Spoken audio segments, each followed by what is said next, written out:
தமிழகத்தில் செயற்கை நுண்ணறிவுக்காக மெகா திட்டம்.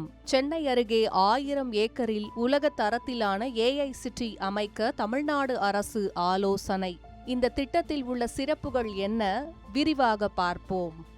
தமிழகத்தை செயற்கை நுண்ணறிவு துறையில் உலக அளவில் முன்னணி மாநிலமாக மாற்றும் நோக்கில் முதலமைச்சர் ஜோசப் விஜய் தலைமையிலான தமிழக அரசு புதிய AI மிஷன் மற்றும் AI சிட்டி திட்டத்தை அறிவிக்க தயாராகி வருவதாக தகவல் வெளியாகியுள்ளது. இதற்கான ஆலோசனைகள் தற்போது பட்ஜெட் விவாதங்களில் இடம்பெற்று வருவதுடன் தெலுங்கானா உள்ளிட்ட மாநிலங்களின் AI வளர்ச்சி மாதிரிகளையும் அரசு ஆய்வு செய்து வருகிறது. முதற்கட்டமாக சென்னை அருகே சுமார் 1000 ஏக்கர் பரப்பளவில் தன்னிறைவு கொண்ட AI சிட்டி அமைக்க திட்டமிடப்பட்டுள்ளது. இந்த நகரில் AI நிறுவனங்களுக்கான அலுவலகங்கள், AI மாதிரி உருவாக்க மையங்கள், ஆராய்ச்சி நிறுவனங்கள், உலகளாவிய திறன் மையங்கள், தரவு மையங்கள் மற்றும் உயர்தர குடியிருப்பு வசதிகள் இடம்பெற உள்ளன. பூங்காக்கள், விளையாட்டு மைதானங்கள், குழந்தைகள் பராமரிப்பு மையங்கள், பல்கலைக்கழகங்கள் உள்ளிட்ட அனைத்து வசதிகளும் ஒரே வளாகத்தில் உருவாக்கப்படும் என கூறப்படுகிறது. மேலும் மாநிலத்தில் உள்ள ஸ்டார்ட் அப்புகள் மற்றும் தனிநபர் டெவலப்பர்களுக்கு குறைந்த செலவில்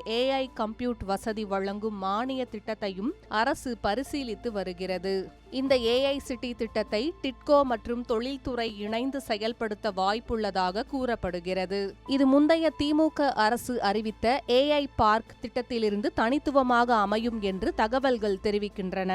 முன்னதாக அமைச்சர் R. குமார் முழுமையாக செயல்பாட்டுக்கு வந்த பிறகு AI சிட்டி 3000 ஏக்கருக்கு மேல் விரிவடையும் என்றும் தமிழகத்தின் 16 மாவட்டங்களில் AI திறன் மேம்பாட்டு மையங்களும் அமைக்கப்படும் என்றும் தெரிவித்திருந்தார். மாநிலத்தின் டிஜிட்டல் பொருளாதாரம், AI திறன் மற்றும் முதலீடுகளை வேகப்படுத்தும் முக்கிய முயற்சியாக இந்த AI சிட்டி திட்டம் அமையும் என்று எதிர்பார்க்கப்படுகிறது.